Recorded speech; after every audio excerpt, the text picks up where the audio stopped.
Completed in 1974, the Twin Towers remain the tallest buildings in New York City. That's a venerable accomplishment, given the city's long history of erecting skyscrapers to rival those that came before. But neither the World Trade Center nor any other tall building would have been possible without two engineering developments. First, the elevator. You can't have a tall office building without the elevator. And the first commercial building that was built with an elevator was the Equitable Life Assurance Company's headquarters on Broadway, built in the late 1860s. The next major advance was the development of the steel skeleton frame, which occurs in 1888 when the Tower Building is built, which was probably the world's first building with a steel skeleton frame. With the steel skeleton and the elevator, the Manhattan skyline began an extraordinary transformation.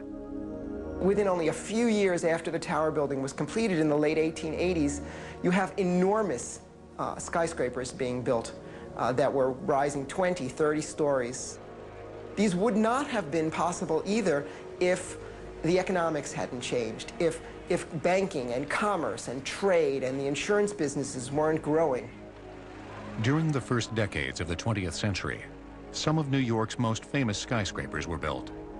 In 1903, the Flatiron Fuller Building. In 1909, the Metropolitan Life Tower. And in 1913, the Woolworth Building. The next great growth of skyscrapers occurred in the 1920s.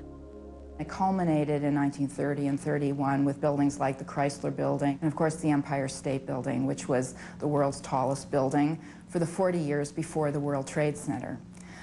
During each one of those cycles, there was a boom in the economy that drove the heights of buildings ever taller. It was during the euphoric boom years immediately following World War II that New York lawmakers conceived the idea of an international or World Trade Center. They expected an increase in global trade and believed New York could be more competitive with other port cities if all businesses related to trade were housed under one roof. The idea came about that there would be a big trade mart based on the ancient fair in Leipzig, which went back to the Middle Ages. There would be a fair, a permanent trade exposition in New York where people from all over the world could come and show their goods. But when market research revealed that the city would benefit more by modernizing its ports, the idea was scrapped. It wouldn't resurface again for more than a decade, and only then under the aegis of urban renewal and the influence of one of New York's most famous heirs, David Rockefeller, grandson of Standard Oil founder and billionaire John D. Rockefeller. In 1958, Rockefeller spearheaded what was called the $1 billion plan to stimulate business and revitalize Lower Manhattan. His vision was to spend $1 billion of private and public monies to create a kind of gleaming futuropolis. The core of this thing is going to be this great public purpose, a World Trade Center that will secure the future of New York City's port forever. So they said, well, here's all this stuff we can demolish over on the east side. This, by the way, is where the South Street Seaport is today. All the preserved buildings are today. But at that point, it was considered fair game. Right? The 19th century buildings, knock them down. It should also be pointed out that David Rockefeller's brother was Nelson Rockefeller, who was the governor of New York. So this is very helpful in pushing the project through. In fact, some people have said that the Twin Towers should be renamed David and Nelson.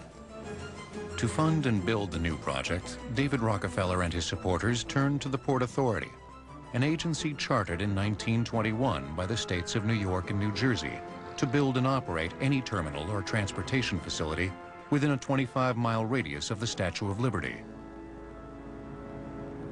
The Port Authority is a hybrid creature, partly a government agency and partly operating as a private business. No one else had quite the same combination of deep pockets and financial resources, the right of eminent domain, and the technical engineering skills to launch a big project. The other great power that the Port Authority has stems from the nature of public authorities in general. If you want to build a project that costs $1 billion, you simply sell bonds to do that, and then you charge rents or tolls or something like that to pay those bonds off. The self-supporting agency built, owned, and operated several megastructures, such as the Lincoln Tunnel and the George Washington Bridge. By the early 1960s, the World Trade Center project was added to its portfolio under the auspices of Port Authority Director Austin J. Tobin. There was a kind of professionalism that the Port Authority was known for in its engineering and its planning and its whole way of carrying things out, which was really impeccable. Really impeccable. And Tobin was the guy who did that, and he was the central point of control. He was the Sun King.